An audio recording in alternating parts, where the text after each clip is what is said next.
What up, y'all? Mr. Zoo Nation, aka Savage Armor June Giraffe. Welcome to another episode of Deck Building Wednesday. Today's docket is going to be a debate between Burden Kangaroo and Talented Rhinos. Now, this does have a little bit of a backstory. So one of my friends is getting back into premium. I'm glad that premium format is getting like a lot more attention now, especially seeing that recent ban list actually segued a lot of people into actually playing it again. Uh, so he was telling me about like his great nature build, and I was kind of curious as to why he chose Bird and Kangaroo over Talented Rhinos. And after a while, like hearing this explanation, he was actually spitting facts. I will admit that. It was something that I kind of sort of overlooked.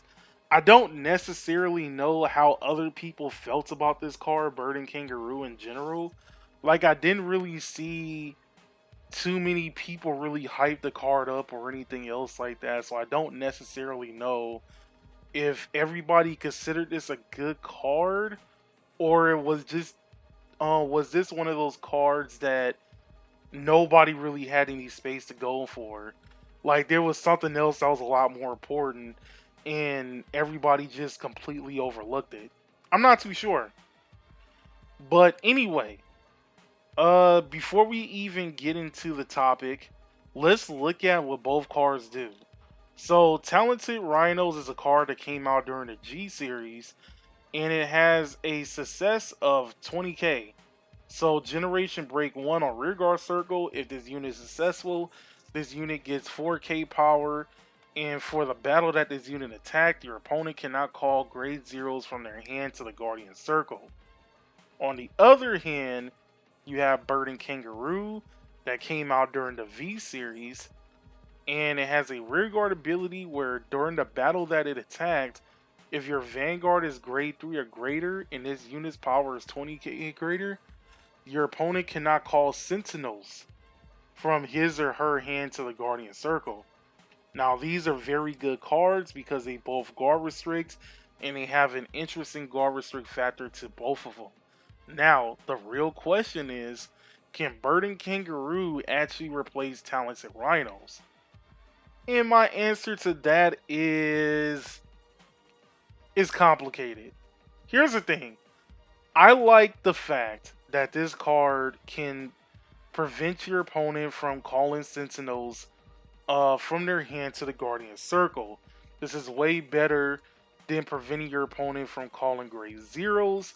But then I thought about it for a while and I was like, there's still some stuff that Talented Rhinos could do better than Bird and Kangaroo. There's actually, let's say there's like 3 points in particular that I feel like that Talented Rhinos has over Bird and Kangaroo. The first point is this card is searchable. Unlike Bird and Kangaroo, where Bird and Kangaroo isn't really searchable per se, Talented Rhino has multiple ways of getting searched out. You have the grade 3 searcher, obviously. You have Mixer that was a thing, and then you have the Kangaroo that also came from the Cavalry set. That's the grade 2. Even though he's not a direct search, he still searches out for grade 3s at the end of the day, so it still technically counts when you really think about it. But yeah, I definitely feel like this card is searchable, so it does deck thin out Great Nature. So that's definitely a major reason as to why I would choose this over Bird and Kangaroo, because it not only helps out with the deck thinning, but it also helps out with the searching. The second reason why I feel like that this card is a little bit better is because it does gain an attack boost. Now here's the thing. It only gains 4k. It's an 11k beat stick, which means that the plus 4k will make it a 15k beat stick once it's successful. The first thing is you are going to be using this on a hopefully you're using this card on a XL marker, so that 90% of the time people are just gonna pick XL2 anyway. So he's gonna get a 5K boost, which means he'll be a 20K on his own. Um, but you also gotta remember that um defensive triggers are a thing. At the end of the day, defensive triggers are a thing. The 4K may not look too much, but it actually works out like a lot better than you think. Because at the end of the day, defensive triggers are going to happen, and sometimes the attack is not going to hit. Last thing you want to do is have a card that's able to prevent your opponent from attacking, but at the same time you can't really hit it because it's too low to hit the Vanguard. At the same time, when you mix it up with Bar Rule for a prime example, like Bar Rule, like late game, like on second stride, is going to be hitting for big ass numbers. So you also got to remember that the 4K is definitely going to help out at the end of the day, even if your opponent gets defensive triggers, which is the reason why I feel like that this second point is the reason why Talented Rhinos is a lot better than this card. Last but not least, you got to remember that he prevents your opponent from using gray zeros. Yes, Bird and Kangaroo prevents your opponent from using Sentinels, which is definitely devastating because it doesn't matter if it's a protect marker, it doesn't matter if it's the draw PG, a regular PG, the new one that came from what is it, the D series, like the grade 1. It doesn't matter. Like a PG, you can't use any Sentinels. You can't even use Sentinel crits against it either. So there's a lot of stuff it can prevent. But you also have to remember that main deck wise, most people's shield value comes from gray zeros. This is where Talented Rhinos come in. Because yes, you can use the grade 1 PGs against it. You can also use the protect markers against it to prevent the attack. But as for regular guarding, if your opponent has 11 cards in hand and 10 of those are grade zeros, he ain't blocking shit. At the end of the day, they ain't blocking shit. So that definitely comes into mind when thinking about using Talented Rhinos.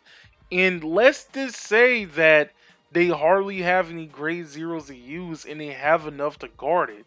You got to remember that 90% of the time, the highest shield value of grade 1s are 10Ks, and then the highest shield value for grade 2s actually is 10K too. The normal value for grade 1s are 10K. The highest one for grade 2s is 10K. Because there are 15K grade 1 shields though, but nobody's really using them like that. But that's like the average grade 1 has a 10K shield at the end of the day. Like, just to wrap it all up. So it has a way of that means your opponent has to like use a lot of cards in hand just to prevent that one attack. Where you can also use Cran Tiger to restand them. Now that doesn't necessarily mean that Talented Rhinos is completely obliterating Bird and Kangaroo. Alright, so two things to point out that he definitely has over Talented Rhinos is one, he can be used as a shield fodder because he is a grade 2 instead of a grade 3. So that's a thing. But then you also have the fact that he works a lot better with Zoa. Now here's the thing. Great Nature does not necessarily need to go into Zoa. But let's be real, using Zoa will probably be one of the most interesting moves to use with this card. Because guess what? it prevents your opponent from using Sentinels. The one thing that can stop Zoa is fucking Sentinels. So, when you put that into consideration, he is almost an instant win. Note that I said almost. Here's the reason why I say he's almost an instant win. The reason why he's almost is because you have Gold Paladins to think about. Remember, Gold Paladins does have, what was his name? That one stupid cat. I don't remember what his name is. I'll put him up on like the screen. I don't remember his name on the top of my head. But he has the possibility of within those 5 top deck checks of it being a Sentinel. So if they so happen to have a Sentinel within one of those things, then they can basically completely block your Zoa attack. Now, I'm gonna be real with you. That's actually happened to me before playing Mega Colony. I had the Antlion Zoa combo going on, and my opponent used that particular G Guardian, and it just so happens that the freaking trigger was, I mean, the freaking Sentinel was on top. So they were able to, perfect guard that shit. I was like, ain't that about a bitch? So, I mean, it's a possibility that actually happens. Like, sadly, it happens. But that's why I said, you almost have guaranteed game. This is a way better Zoa combo than Monoculous Tiger at the end of the day. Overall, to wrap all this up, is Burden Kangaroo better than Talented Rhinos? I would say to an extent, yes. I actually could give out the argument of using both cards. Uh, Using both Burden Kangaroo and Talented Rhino in the same deck, I mean, actually makes a lot more sense for 2 particular reasons.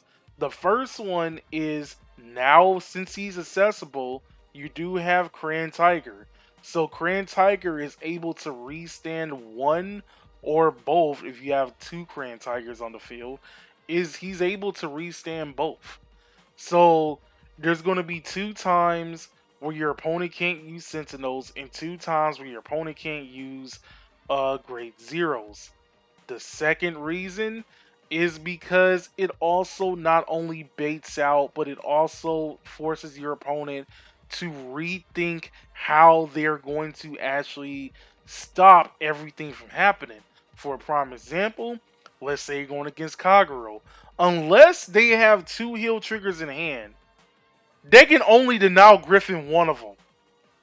They have to choose between either denial griffining the Burden Kangaroo or denial griffining the Talented Rhinos. They have to choose between one of those 2 cards to actually kill off. But then they still have to deal with the other one at the end of the day.